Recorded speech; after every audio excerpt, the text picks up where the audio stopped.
This is my first time ever making a video, so please bear with me. I might make a few mistakes, but you'll understand what I'm saying. I'm coming to those who believe in the Bible and believe in the end of times. My name is Logan78733, and I'm a doomsday prepper. And this is Loganslaw. I'm sharing my tips and secrets with you, those who want to survive but don't know how. All right. For those who don't believe, and I may be able to convert you over, 2011, the birds all of a sudden fell from the skies, all dead.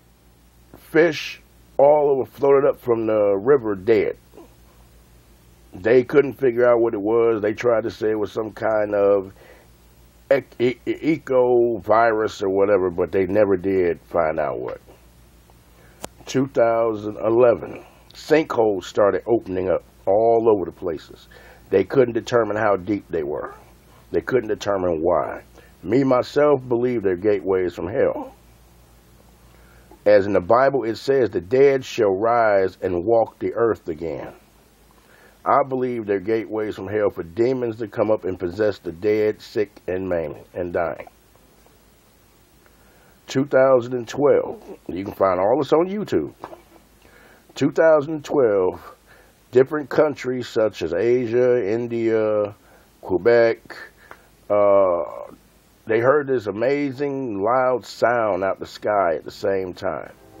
There was nothing up there. People all over described it as trumpets.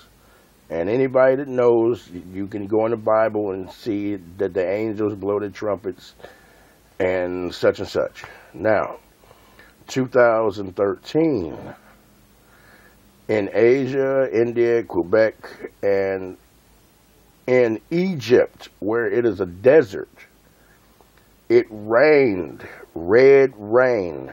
They did a scientific experiment on the rain and found that it contained blood, but no DNA, but it was blood. That is the signs. We're in the age of the fifth sign now. The fifth seal has been broken, and it is written, as the angel poured his flask upon the sun, the earth was scorched. If you notice, when have you ever seen October weather 83 degrees? Sunny, hot, humid. It's supposed to be fall. We're supposed to be getting cold. The cold is supposed to kill off the viruses. That's God's plan. But I think God's tired of all the bullshit right now that mankind has done again. Just like Sodom and Gomorrah. Just like Noah. He's tired of all the bullshit. Now, for those who want to survive, listen to these tips. Go to places like Save-A-Lot, Aldi's. You can get cases of water for $2.99 a case. Also get dry goods such as rice, oatmeal, instant potatoes. Get charcoal, lighter fluid, because when the push comes to shove, since the government's been shut down and they're not opening up no time soon, stores are going to start closing doors. Why? Because they're not going to, the trucks won't have any fuel or anything to deliver the food. So you get the charcoal, the lighter fluid, the barbecue grills, the water, the dry goods, eggs. You can get dozens of eggs, almost expiration date, for half off. This is how you keep them fresh. Go to the dollar stores for those who don't have a lot of money and for those who aren't prepared. Get mineral oil.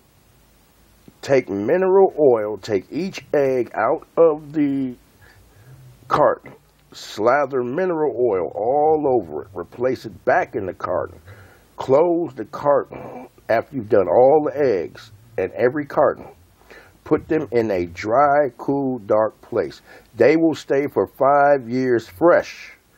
The reason why, they're mimicking being inside the chicken where they're safe. No air can get to it, so they won't go bad. Cheese. You can take candle wax, melt it, Dip cheese in candle wax, not slices, the blocks of cheese. Dip them in candle wax. Put it to the side on wax paper. Let them dry. They'll stay shelf fresh for 5 years. When you get ready, all you gotta do is peel the wax off. It'll come right off. No mold, no anything. It'll be just as fresh as the time that you dipped it in the candle wax. Okay, meats, fruits, vegetables. Get you canning jars. You can go to Walmart, Kmart. Get 25 canning jars for $9. You get a nice big pot, boil water. Put the fruit and vegetables in the canning pots.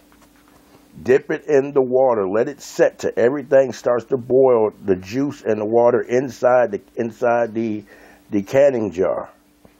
Take it out with a glove or hooks or whatever you prepare, whatever you mind to do with it. And put the top on it, the seal and the top. Screw it down, let it set. As it cools, it pushes the air out and creates a vacuum seal, which makes it be set, and you've canned your food, your vegetables, your fruits, your meats, and they'll stay for 25 years on the shelf, just like that. Also, for those who are sickly, you can go to PetSmart or Walmart in the pet section, Kmart in the pet section, get fish antibiotics. It's the same antibiotics that they give you at the doctor to fight off infections, colds. For those who are on medicines such as diabetic medicine, heart medicine, hypertension medicine, water pills, pain relievers. If you feel good that day, don't take your medicine. Take it and put it in a bottle to the side for future times. If you do this so often, you'll be surprised you'll have 5 to 6 bottles full, which you'll be able to take at a later time. This may sound a little what I'm about to say now may sound a little, how should I put it, barbaric, but it'll help you survive. Get all the ammo and all the weapons you can. Reason why is because your neighbor, that's your friend, you've known for 25 years, when he runs out of food, he'll become your worst enemy. Why? Because you have what he needs, which is food and water for his or her family. And people become animalistic when they're hungry and thirsty. They'll do anything they can to survive, even kill. And you need to survive for you and your family and provide.